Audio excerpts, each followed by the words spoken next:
많은 신학자들이 이 로마서 8장은 성경의 중심되는 장이다 이렇게 얘기하는데 이견이 별로 없습니다. 그래서 로마서 8장을 사실 잘 이해하면은 사실 복음을 다 이해한 것과 같습니다. 그만큼 정말 깊고 정말 아무리 설교해도 설교할 거리가 계속 나오는 그런 장이 바로 로마서 8장입니다. 지난주에 이어서 계속 설교하도록 하겠습니다.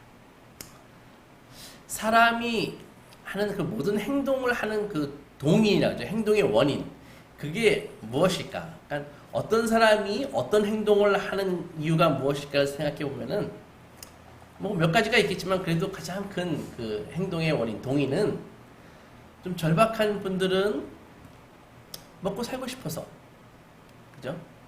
그리고 좀 여유가 있으신 분들은 행복하고 싶어서. 그것이 행동의 원인이 아닐까 이렇게 생각이 듭니다. 따라서 사람들은 자기가 그 원하는 그 목표를 이루기 위해서 정말 연구하고 생각하고 또 생각하고 그렇게 노력을 하죠. 근데 사도는 오늘 성경의 그 사람들을 성경에서 사람들을 두 종류로 나눌 수 있다 이렇게 얘기하거든요. 그러니까 소수지만 성령의 일에 집중하는 사람들이 있고, 그리고 대부분의 자신의 그 육신의 일에 골몰하는 사람들이 있습니다. 이 육이라는 말이 나오거든요. 헬라어 사룩스라고 하는데 사룩스. 영어는 flesh에 해당하죠. 그러니까 이 육이라는 단어는 그러니까 눈에 보이는 감각, 이 감각이 지배하는 욕망을 얘기하는 것입니다. 그래서 그리스도 중심이 아니라 자기 중심적인 그런 세계관이죠. 그래서 거룩하다기보다는 세속적인 세계관입니다. 그런데 모든 사람은 태어날 때 디폴트로 딱 기본으로 다 육의 사람으로 태어나는 것입니다. 그래서 처음부터 성령으로 태어나는 사람은 없습니다. 이미 우리가 원죄를 갖고 태어나기 때문에. 그래서 이 처음으로 딱 세팅되어 있는 그 육의 세계관이 바로 우리 포스트 모던 시대의 세계관이거든요. 이게 우리 시대의 시대 정신이라고 해요. 그래서 무엇이든 어떤 사람의 생각을 가득 채우고 있는 것이 그 사람의 삶을 지배하니까 어떤 생각은 죽음을 부르고 어떤 생각은 생명과 평화를 낳는다라고 성경은 단호하게 이야기합니다. 6절에서 보면은 육신의 생각은 사망이요 영의 생각은 생명과 평안이다 이렇게 이야기하고 있잖아요. 정직하게 이야기해서 그리스도인이 아닌 사람은 성령이 내주하지 않기 때문에 분명 마지막 날에 심판의 날에 하나님 앞에서 영원한 죽음이라는 그런 공의로운 정죄함에 직면할 것입니다. 여기서 이 사럭스 플래시라고 하면은 뭐 강도, 살인 이런 같은 도덕적인 악만을 이야기하는 것이 아니라 그냥 하나님과 반대편에 있는 것은 모든 게 다 플래시, 육입니다. 육의 생각이라는 것이죠. 그래서 우리가 살고 있는 이 시대의 시대 정신을 갖고 있으면 바로 다 육의 사람이 있는 것입니다. 그러니까 성령께서 내주하고 있지 않는 모든 사람을 다 육의 사람이라고 이야기하고 있습니다. 9절을 보면 만일 너희 속에 하나님의 영이 거하시면 너희가 육신에 있지 아니하고 영에 있나니 누구든지 그리스도의 영이 없으면 그리스도의 사람이 아니니라 이렇게 나와 있잖아요. 이 말씀은 단지 죽어가지고 천국에 가고 못 가고 그걸 이야기하는 것이 아니라 그것만을 이야기하는 것이 아니라 오히려 육신의 일을 생각하고 육신을 따르는 사람들이 그렇게 육신을 따라 살면은 이 세상에서 반드시 혼란과 좌절과 스트레스를 겪는다. 그 얘기를 하고 있는 거라고요. 즉 복음이 없는 그 세상의 사람들은 참된 평안이 없는 그 인생 자체가 혼란과 좌절과 스트레스의 삶을 살게 된다. 그런 말입니다. 설교를 하면은 성도님들이 주로 들어서 그렇지 만약에 지금 제가 하는 말을 하나님을 믿지 않는 세상 사람들이 들으면 어떻게 생각이 들까요? 당장 돌로 저를 치고 싶지 않을까요? 그만큼 성경의 이 말씀은 사실은 분쟁과 반발을 곧장 일으킬 수밖에 없는 아주 매우 도발적인 그런 말입니다. 복음이 없는 사람들은 복음이 없는 사람들은 당신의 인생은 혼란과 좌절이야. 그래서 스트레스를 받는 행복이 없는 삶을 사는 거야. 라고 성경이 이야기하는 것이죠. 왜 그렇습니까? 그들은 그들의 세계관에는 하나님이 없기 때문입니다. 세상의 세계관이 뭐예요? 진화론적 세계관이죠. 그러니까 약육강식과 적자생존의 세계관으로 인간이라는 존재는 그냥 단세포에서 출발해가지고 막 진화가 돼가지고 여기까지 온 거라고요. 그러니까 지금 시점으로 진화의 최종 승자가 인간이라는 것이죠.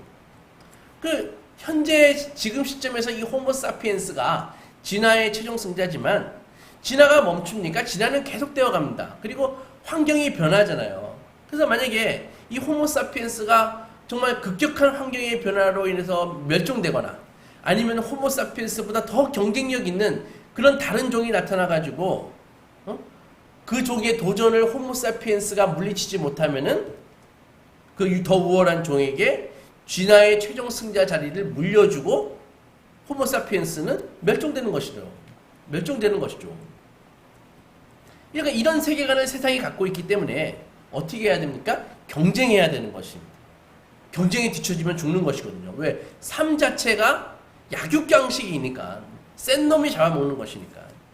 그리고 모두가 각자 포스트 모던 시대의 특징이 모든 권위를 부정하잖아요.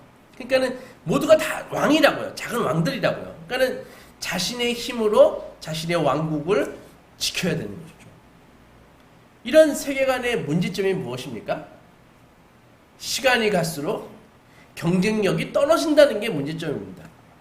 영원히 계속될 것 같았던 젊은 날의 그 체력과 미모와 지성은 시간이 갈수록 퇴색되어집니다. 젊으신 분들은 모를 거예요. 나이가 좀 들면은 내가 예전보다 좀 멍청해졌구나 이런 생각을 하게 됩니다. 그런 생각을 한다고요. 그러니까 이 세상의 세계관의 문제점은 시간이 갈수록 경쟁력이 떨어진다는 것입니다. 누구나 늙고 병들고 사회에서 점점 약자가 되어갑니다.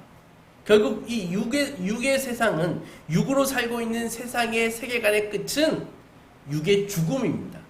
소멸입니다. 5절 보면 육신을 따르는 자는 육의 일을 영을 따르는 자는 영의 일을 생각하나니 즉 영을 따르는 자 성령의 성도는 영의 일을 생각한다는 것입니다. 그들은 세상을 볼 때 이 말씀이라는 렌즈로 세상을 본다고요.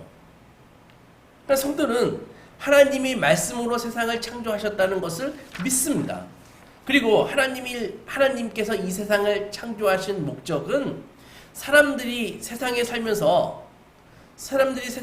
하나님을 아는 것을 즐거워하고 하나님을 예배하고 그분과 교제하고 번성하는 데 있다고 믿습니다. 그게 세상이 만들어진 목적이라고 우리는 믿습니다.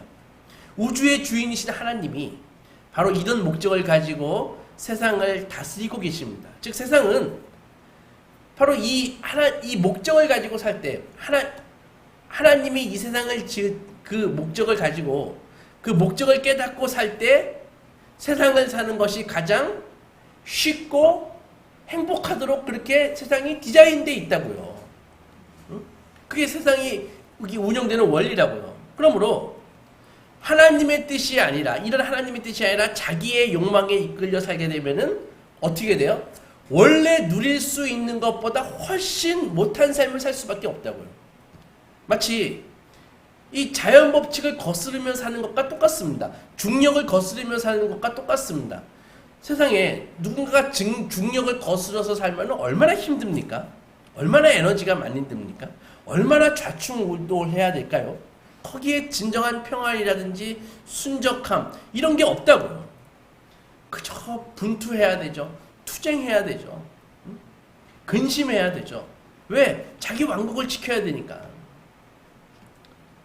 평화를 원하지만 평화를 누리기는커녕 자기 자신부터 안에서 충돌이 막 일어납니다.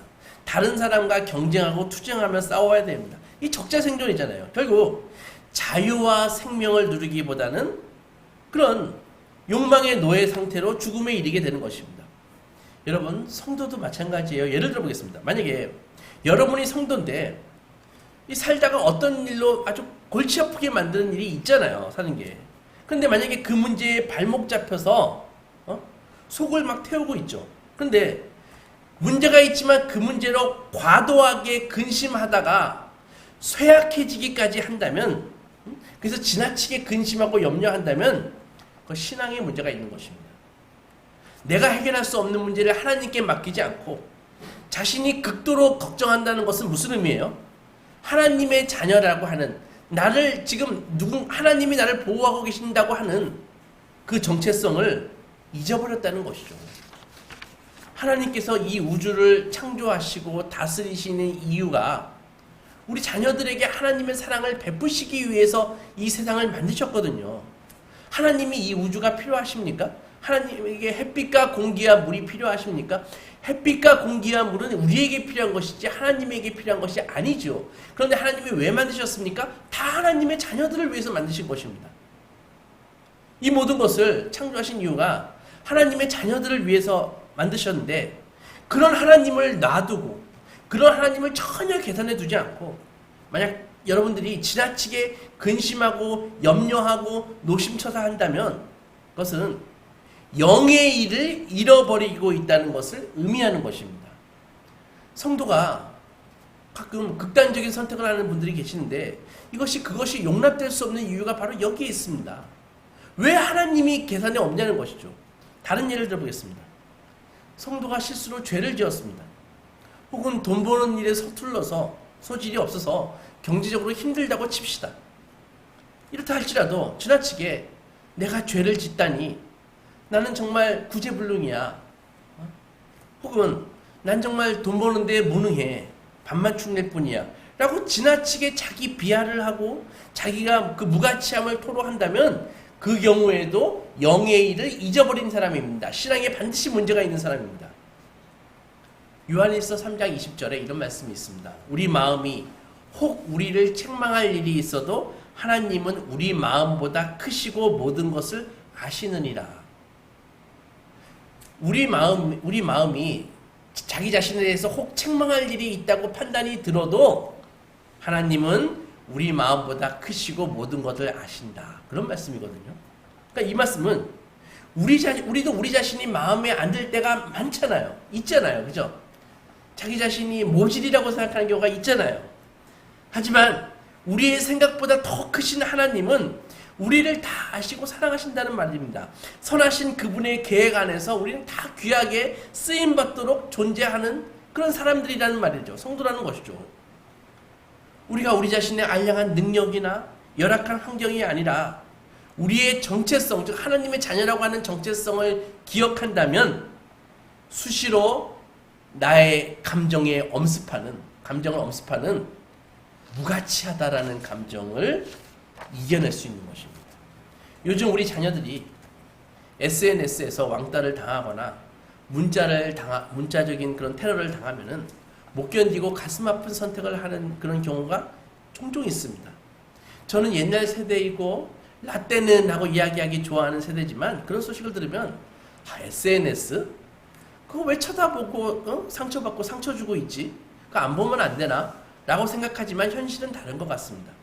비록 그 SNS라는 공간이 그 아이들에게, 우리 아이 세대들에게 절대적이라 할지라도 만약 우리 아이들이 하나님의 자녀라고 하는 그 정체성을 확고히 갖고만 있다면 세상의 비난, 빙정거림, 저주 따위, 사람들의 눈, 그런 것이 하나님의 자녀라고 하는 그 정체성을 갖고 있는 우리 아이들의 영혼에 어떠한 상처를 입히지 못할 것이라 저는 확신합니다.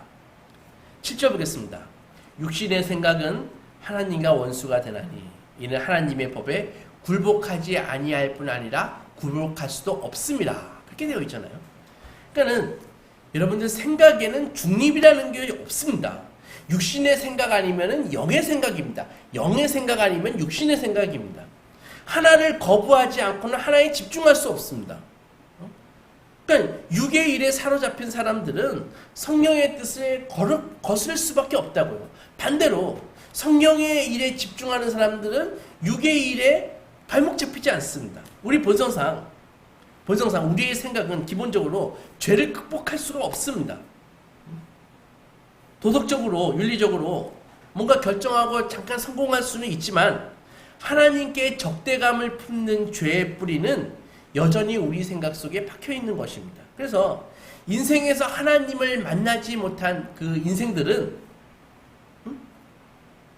그 삶에서 계속 죄가 계속 견제받지 못하고 자라는 것입니다.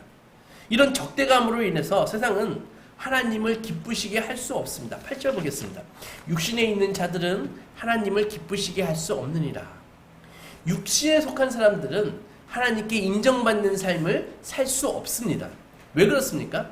그 생각이 하나님께 적대감을 품고 있기 때문입니다. 세상의 대부분의 사람들이 하나님이 어떤 분인지 알까요? 모릅니다. 그런데도 불구하고 하나님에 대해서 막 적대감을 갖고 있는 사람들은 대단히 많습니다. 응? 그러면 우리 마음속에 이런 의문이 들 수 있을 것입니다. 목사님, 제가 아는 사람은요, 교회 다니지는 않지만 진짜 착해요. 법 없이도 살 사람이에요. 그리고 이웃에게도 얼마나 잘하는데요. 인성 좋아요. 그러면 그 사람도 죄를 짓고 사는 사람인가요? 라고 그런 의문을 들 수도 있겠습니다. 물론 죄에 물든 육신의 지배를 받는 사람도 선한 생각을 할 수 있고 올바른 행동도 할 수 있습니다. 하지만 그것은 하나님과 원수된 상태에서 나온 것이기 때문에 하나님의 기쁨이 되지 못한다고요. 예를 들어 설명해 보겠습니다. 임진왜란 당시 평화롭게 살고 있는 우리 조선에 일본이 대규모의 병력을 동원해서 공격을 감행했다고요. 그 부산 앞바다에 막 새카맣게 그냥 막 일본 그 왜군의 그 배들이 공격을 감행했는데 이순신 장군이 거북선과 판옥선을 가지고 맞서기 위해서 나아갔습니다. 그런데 그 새카맣게 몰려오는 그 일본 수병 가운데 인성 좋은 군인이 있었습니다. 일본 사람인데 아주 양심적이에요. 동료들을 다 도와주고 먹을 것도 나눠 먹고 군복도 아주 깔끔하게 단정하게 입는 그런 일본 군이었습니다. 그러면 그런 사람은 인성 좋으니까 골라서 용서해 줘야 됩니까? 그렇지 않죠. 여전히 그의 신분은 침략군일 뿐입니다. 그의 인성은 좋을지 모르지만 하나님과 대척점에 서 있는 그런 인생일 뿐입니다. 그래서 그의 행위가 하나님의 기쁨이 되지 못하는 이유인 것입니다. 하지만 성도는 하나님의 영이 거하는 존재입니다. 그렇기에 그가 비록 그의 행동은 부족하고 미숙하지만 그의 신분은 이미 하나님의 자녀라고요. 그가 비록 부족하지만 그럼에도 그는 육신에 있지 않고 영에 있다라고 성경은 아주 분명하게 이야기하고 있습니다. 9절 보겠습니다. 너희 속에 하나님의 영이 거하시면 너희가 육신에 있지 아니하고 영에 있나니 누구든지 그리스도의 영이 없으면 그리스도의 사람이 아니니라. 우리가 예수를 영접하고 하나님의 보시기에 의롭게 되었을 때 성령께서 우리에게 들어오셔서 우리를 영적으로 살리셨습니다. 비록 시간이 지남에 따라 우리의 육신은 쇠약해져 가지만 10절에서 몸은 죄로 말미암아 죽을 것이나 영은 의로 말미암아 살아있는 것이다 라고 말씀하십니다. 몸은 죄로 죽을 것이나 여기서의 몸은 지금 우리의 몸, 이 세상에 살고 있는 몸을 이야기합니다.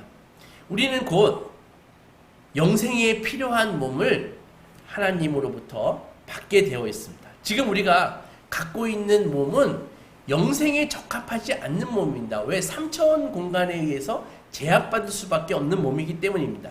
11절 보십시오. 예수를 죽은 자 가운데서 살리신 이의 영이 성령께서 너희 안에 거하시면 예수를 죽은 자 가운데서 살리신 이가 너희 안에 거하시는 그 영으로 말미암아 너희 죽을 몸도 살리시리라. 지금 사용하고 있는 우리 몸은 이 죽음과 함께 유효기간이 다 끝나버립니다. 그리고 하나님께서는 그 영혼 속에 성령이 거하시는 그리스도의 사람에게 새로운 몸을 주셔서 완전히 새롭게 하고 새로운 몸을 가지고 영원히 살게 된다는 것입니다.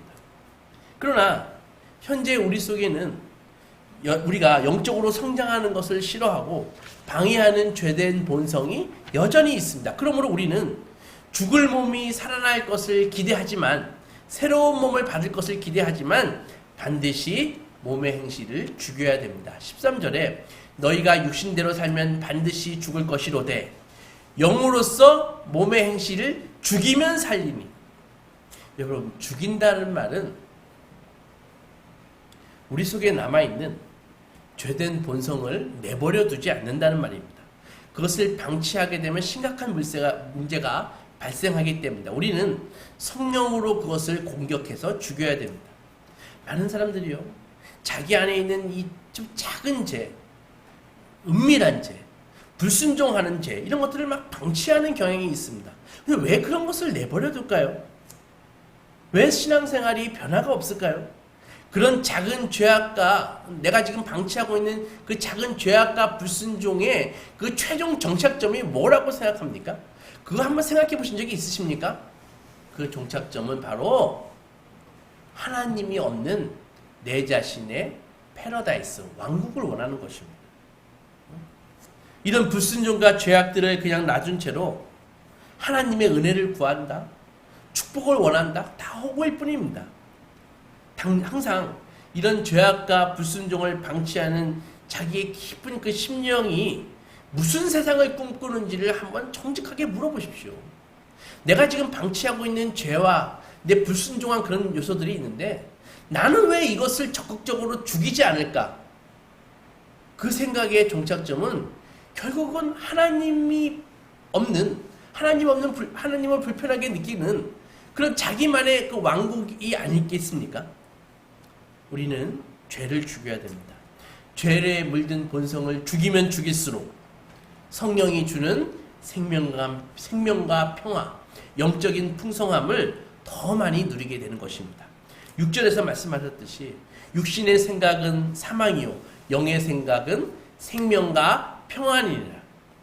13절에 영의 생각을 하기 위해서 몸의 행실을 죽이라고 하는데 신학자들은 이것을 근절하다, 뿌리를 완전히 뽑아버린다라는 표현을 쓰는데요. 이 말은 나의 이 죄된 습관에 대해서 인정사정 없이 온 마음으로 저항하라는 말입니다. 죽이라는 말은 조폭 영화에서 많이 나왔듯이 이런 폭력적이잖아요. 그리고 완전히 총체적이라는 의미가 있습니다. 그러니까는 잘못되었다고 하는 것에 대해서 내가 총체적으로 거부하는 것입니다. 잘못된 태도와 행위를 무자비하게 섬멸하라는 것입니다. 전쟁을 선포하는 것이죠. 시합과 전쟁의 차이가 무엇입니까? 시합은 승패가 있죠. 하지만 전쟁은 하나가 죽을 때까지 끝나지 않는 것이 전쟁인 것입니다. 바로 죄에 대해서 우리가 그렇게 해야 된다는 것입니다. 그러면은 죄를 죽이는 것이 이렇게 중요하다면 어떻게 이 죄와의 전쟁을 수행할 것입니까?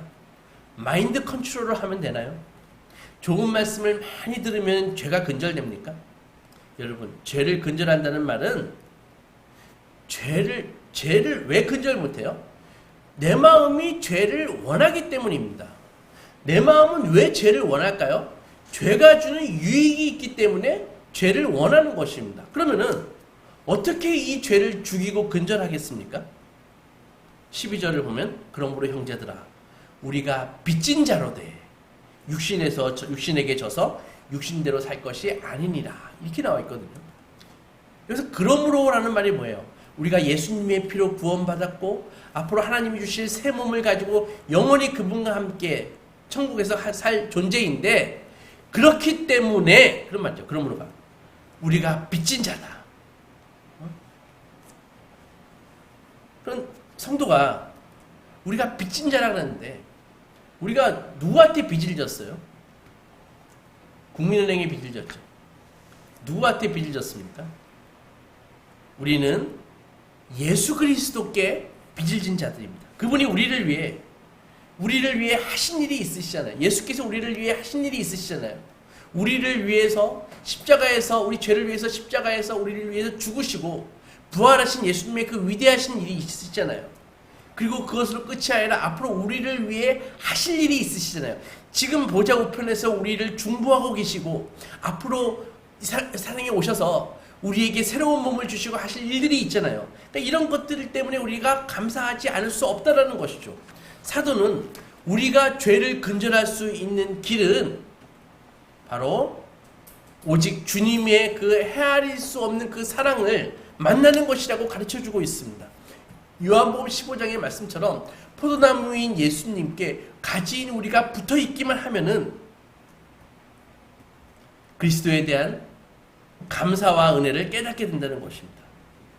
우리 시대 현대인들의 감정을 사로잡고 있는 그 두 가지가 있는데 그것은 바로 피해자 의식과 자기 연민입니다. 권위를 부정하고 자기 중심적인 세대를 갖고 있는 현대인들은 피해자가 돼가지고 권력을 갖기를 원합니다. 그리고 기본적으로 사고가 자기 중심적이기 때문에 자기 연민이 매우 강합니다. 그래서 빚진 자가 아니라 채권자로 살아갑니다. 그래서 항상 현대인들에게 나는 받을 빚이 있어. 나는 내 자신에게 받을 빚이 있어. 나는 나를 기분 나쁘게 만든 저 인간들에게 받을 빚이 있어. 이런 생각을 가득하고 산다고요. 그래서 제가 죄를 짓는데 명백하게 죄인데도 불구하고 자기가 죄를 져서 잘못했습니다 라고 고백하기보다는 나는 연약합니다. 이런 말을 하면서 자기에게 면죄부를 준다고요. 그러니 이 시대는 시편 2편의 말씀처럼 모두가 세상의 군왕들이 돼가지고 허사를 경영하고 있는 것이죠. 나는 받을 빚이 있는 사람이다. 이것이 이 시대의 시대정신입니다. 나는 피해자이다. 이게 이 시대의 시대정신이라고요. 하지만 바울은 아니야. 너희들은 채권자가 아니라 채무자야. 빚진 자야. 누구에게 빚진 자예요? 예수 그리스도께 빚진 자예요. 무슨 빚? 주님께 사랑의 빚을 빚진 자다. 이렇게 이야기하고 있는 것입니다. 우리가 죄를 죽이는 유일한 방법은 우리가 예수님에 대해서 빚진 자라는 의식을 갖는 것입니다. 하나님의 은혜를 빚진 자다. 하나님의 은혜에 깊이 잠길 때 죄를 짓고 싶어하는 마음의 욕망이 줄어들고 결국 죄가 약해지고 없어지게 된다는 것입니다. 이 죽이라라는 미션은 결국 영의 일을 생각함으로써 자연스럽게 달성할 수 있는 것입니다. 요컨대 우리가 죄로 물든 습관으로부터 단호하게 돌아서서 성령의 일을 생각하고 예수의 그 사랑에 빚진 마음으로 죄를 짓고자 하는 동기에서 돌아설 때 그것이야말로 죄를 죽이는 것입니다. 사랑하는 소망교회 성도 여러분, 세상은요 우리가 행복하지 못한 이유가 돈이 부족하기 때문이다. 그렇게 이야기합니다. 혹은 인간관계가 좋지 않아서 친구가 없기 때문이다. 이렇게 이야기합니다. 혹은 건강하지 못하기 때문이다. 라고 그렇게 이야기합니다. 이것이 너가 행복하지 못한 이유야. 그러나 이것들은요, 지극히 눈에 보이는 피상적인 것들에 불과합니다. 물론 이것들이 필요하지 않다는 것이 아닙니다. 이것이 중요합니다. 필요한 것들입니다. 하지만 역으로 돈이 있고 인간관계 좋고 건강하면 문제 없습니까? 인간의 깊은 절망은 죄로 인한 죽음의 문제가 발목을 잡고 있기 때문에 거기서 다 비롯되는 것입니다. 이 근본적인 문제가 해결되지 않는 한 시간이 갈수록 어떻게 돼요? 우리는 공허함에 빠질 수밖에 없습니다. 죽음에 대한 두려움에 떨 수밖에 없습니다. 다 놓고 가야 하는 허무함에 빠질 수밖에 없습니다. 내가 어떻게 살았는데 나를 기억해 주는 사람이 점점 없어지네. 이것이 세상이 근심하는 허무에 빠지는 이유입니다. 그러나 우리는 하나님을 예배하고 그분을 기뻐할 때 진정한 행복과 만족을 누릴 수 있는 것입니다. 하나님 대신에 그 어떤 것을 갖다 놓는다 해도 다 하나님 대신에 그 어떤 것을 원한다고 해도 만약에 그것을 갖는다고 해도 다 우리가 중학교 책에서 배웠듯이 한계 효용 체감의 법칙에 빠져서 다 허무함을 권태를 느낄 수밖에 없습니다. 진정으로 말씀드립니다. 죄는 복음으로 죽이는 것입니다. 하나님의 은혜를 생각할 때, 예수 그리스도의 그 사랑과 은혜를 생각할 때 우리는 자연스럽게 내가 그렇게 은혜 입은 자로서 과연 죄를 질 수 있는가 빠져나올 수 있는 것입니다. 여러분, 영혼이 항상 안개가 낀 것처럼 어둡고 두려운 가운데 있으십니까? 나는 내가 행복하지 않아. 그런 생각이 드십니까? 그러면 점검해야 됩니다. 내가 죄를 혹시 방치하고 있지 않는지, 하나님과의 관계는 지금 건강한지 반드시 점검해야 됩니다. 우리는 세상에 빚진 자가 아닙니다. 예수 그리스도께 빚진 자입니다. 죄의 유혹을 받을 때마다 복음으로 돌아가서 하나님이 나를 어떻게 사랑하셨는지를 생각하십시오. 아들을 십자가에 못 박으시고 성령을 보내주셔서 우리 마음에 죄의 역겨움을 알게 해주시고 육신을 따라 살려는 그 욕망 대신에 주님을 사랑하는 마음을 주신 것을 깨달으십시오. 이 복음을 깊이 사용하면 할수록 우리는 참된 평안과 복의 길로 들어서는 것입니다. 아무쪼록 예수 그리스도의 사랑에 빚진 자로서 언제나 주님과 연합하셔서 행복과 진리의 길을 가시는 소망의 자녀들이 되시기 주님의 이름으로 축원합니다.